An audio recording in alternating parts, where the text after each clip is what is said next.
बोलो जयकारा बोल मेरे श्री गुरु महाराज की जय।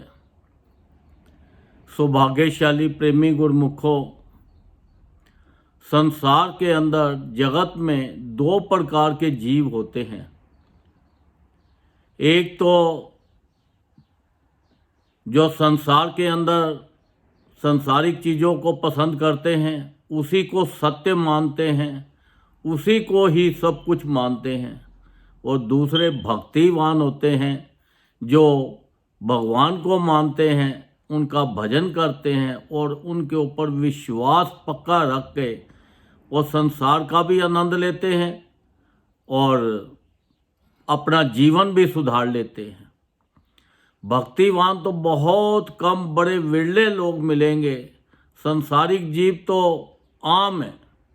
अब देखो, हर इंसान जो है संसारिक चीज़ों के पीछे पड़ा हुआ है, संसारिक धन इकट्ठा कर रहा है, संसारिक परिवार बना रहा है, संसार की चीज़ों के पीछे ही उसी को ही सत्य समझता है और उसको उसी के अंदर ही वो अपना सारा जीवन जो है बिता देता है।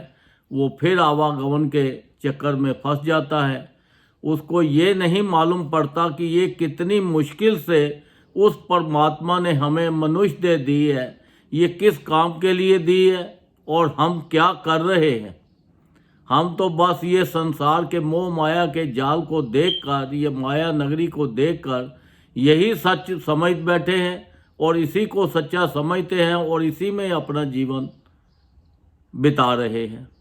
जो भक्तिवान होते हैं वो संत महापुरुषों की शरण में जाते हैं, भगवान का भजन करते हैं और वो अपना सारा जीवन संसार का भी मज़ा लेते हैं और परलोक का भी मज़ा लेते हैं।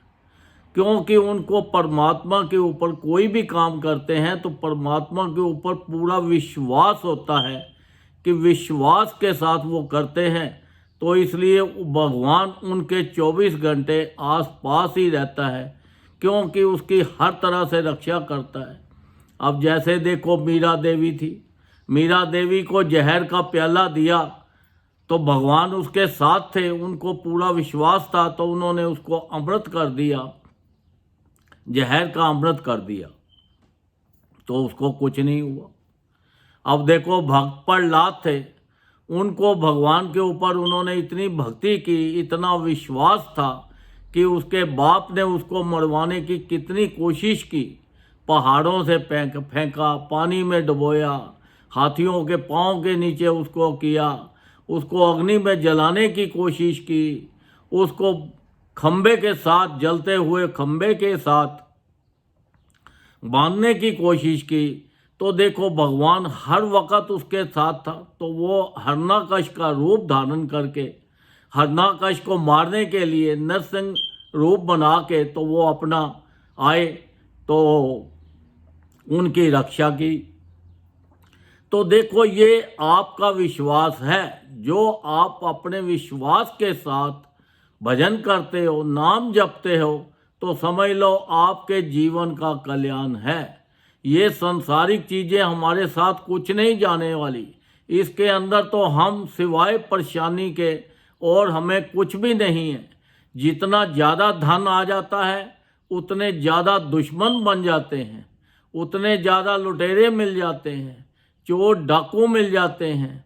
तो इसलिए उस परमात्मा के आगे बस अपना संसारी काम करो, जो भी मिल जाए उसमें सब्र और संतोष रखो, अपने बस उसी पे भरोसा रखो। जो भी जिसके पास आया है वो उसके भाग्य के अंदर जो भी उसका लिखा है, तो उसी के अंदर उसको संतुष्ट रहना चाहिए। दूसरों को देख के जेलस नहीं करनी चाहिए, क्योंकि जब हम जेलस करते हैं दूसरों को देख के तो हमारे भक्ति भी ख़त्म होती है और हमारे पास धन की कमी भी होती है और संसारिक दुख भी हमें चारों तरफ से ज़्यादा घेर लेते हैं।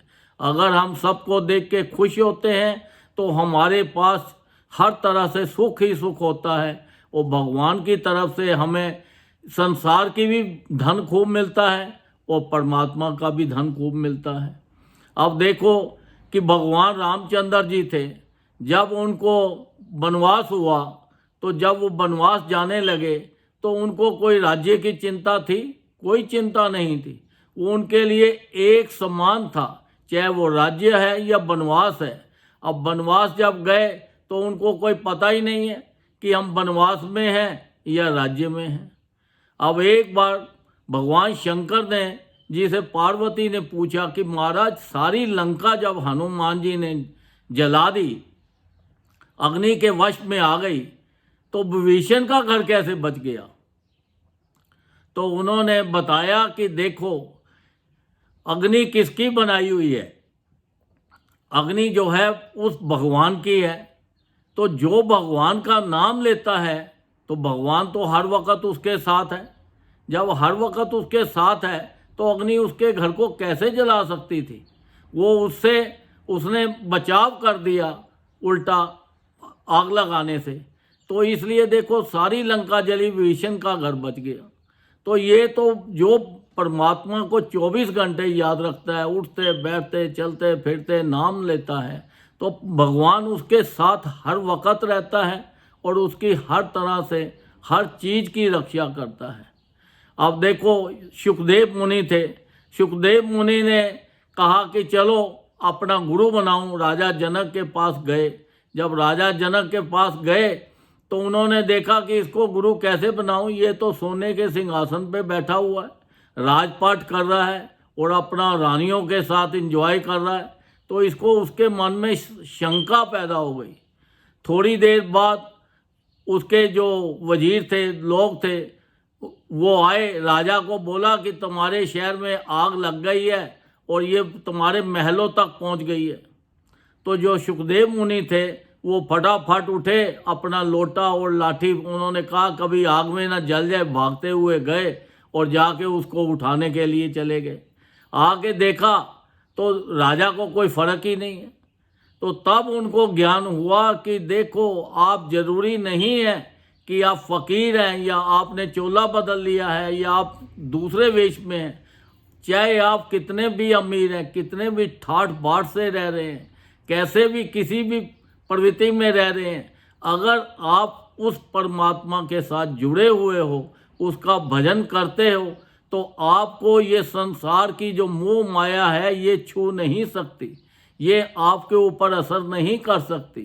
तो देखो, ये संसार के अंदर देखो, हमारे लिए तो हमारे श्री गुरु महाराज जी ने कितने आसान नियम बना दिए। 5 नियम: श्री आरती, पूजा, सत्संग, सेवा, सिमरन और ध्यान।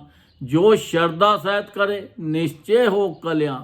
जिस परिवार में ये 5 नियमों का पालन होता है, वहाँ पर खुद परमात्मा उसके घर में रहते हैं। क्योंकि संत महापुरुष जो होते हैं ये साक्षात परमात्मा का रूप होते हैं। क्योंकि परमात्मा तो निराकार रूप है, उसका कोई आकार नहीं है। वो संत महापुरुषों का रूप लेकर साकार रूप पर संसार में आते हैं और अपनी बिछड़ी हुई रूहों को इकट्ठा करते हैं, उनको नाम दाम देते हैं, अपनी शरण में लेते हैं और उनका कल्याण कर देते हैं। तो ये तो बड़े विरले लोग होते हैं जिनको इतनी चीज़ मिलती है। हर संसारी जीव को उनकी चरण शरण नहीं मिल सकती, क्योंकि वो तो उस माया नगरी में ही फंसे रहना, उन्होंने उसी को सच समझना है। तो देखो, हमारे ऊपर इतनी अपार कृपा की है, तो हमारा फर्ज बनता है कि हम ज़्यादा से ज़्यादा नाम लें, भजन करें, सत्संग में जाएं। उन्होंने देखो ऑल ओवर वर्ल्ड में सत्संग आश्रम बना दिए हैं। तो सत्संग आश्रम में जाएं, वहाँ पे जाके तन से, मन से, धन से, हर तरह से सेवा करें। जितनी हम सेवा करेंगे उतना हमारा शरीर तंदुरुस्त रहेगा, उतना हमारे पास धन ज़्यादा आएगा, उतने पास हमारे पास खुशियाँ ज़्यादा आएंगी। तो संसार के भी सुख मिलेंगे और परलोक के भी सुख मिलेंगे। तो ये तो देखो आपका विश्वास है। जितना विश्वास के साथ उसको आप याद करोगे, जितना ज़्यादा भजन करोगे, उतना आपके लिए अच्छा है। क्योंकि ये जो मनुष्य मिला है ये हमें कुछ थोड़े से टाइम के लिए मिला है। और इसका मतलब क्या है, किस काम के लिए आए थे और क्या काम हम कर रहे हैं? हम तो संसारिक माया नगरी में फंस के उसी को सच मान के उसी में अपना जीवन खराब कर रहे हैं। तो इसलिए हमें ज़्यादा से ज़्यादा जो है भजन करने हैं। हमारे एक एक श्वास 3 लोगों से भी ज़्यादा कीमती हैं। अगर किसी को तीनों लोगों का राज दे दिया जाए कि भाई ये लो सारा राज तुम्हारा, तो वो क्या करेगा? वो फिर क्या साथ ले जाएगा? नहीं जा सकता। वो यहीं का यहीं रह जाएगा, उसको इतना सुख नहीं मिलेगा। अगर आप भजन करते हो तो भजन के अंदर इतनी ताकत है कि आप कहीं पे भी संसार में जाओ तो हर तरह के आपके पास सुख ही सुख मौजूद होंगे। अगर आप धन लेके आप किसी भी कंट्री में जाते हो, किसी भी जगह पे जाते हो, तो हर वक्त आपको यही चिंता रहेगी कि मेरा धन चोरी ना हो जाए, मेरा धन कोई लूट के ना ले जाए, मेरे साथ कोई हैपन ना हो जाए। तो आप तो परेशान ही रहे, तो आपको खुशी तो नहीं हो सकती। तो जब भजन करते हो आप ज़्यादा से ज़्यादा, तो परमात्मा आपके साथ रहता है।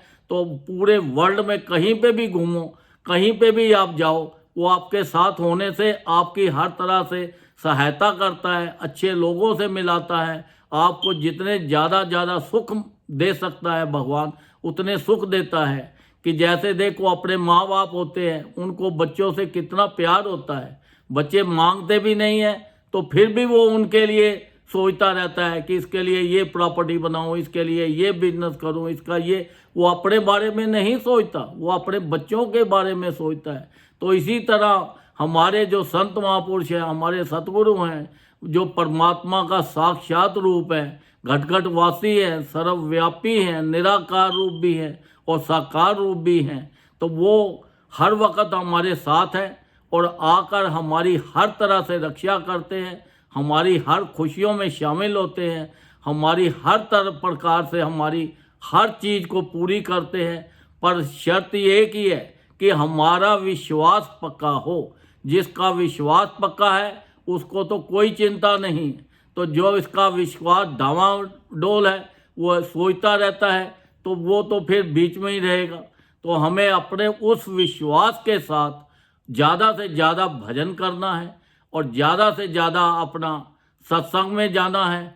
बस ये सोच लो कि संसार के अंदर हमने भजन और सत्संग जरूर करना है, चाहे आप कैसा भी टाइम हो, कहीं पे भी हो, ट्रैवल कर रहे हो या घर बैठे हो या किसी पार्टी में हो, कहीं पे भी हो, आप वहाँ का भी आनंद लो और अपना ज़्यादा से ज़्यादा भजन करो। उठते बैठते चलते फिरते अपना उस परमात्मा की तरफ ध्यान रखो, ताकि आपका लोक भी सुखी हो जाए और आपका परलोक भी सुखी हो जाए।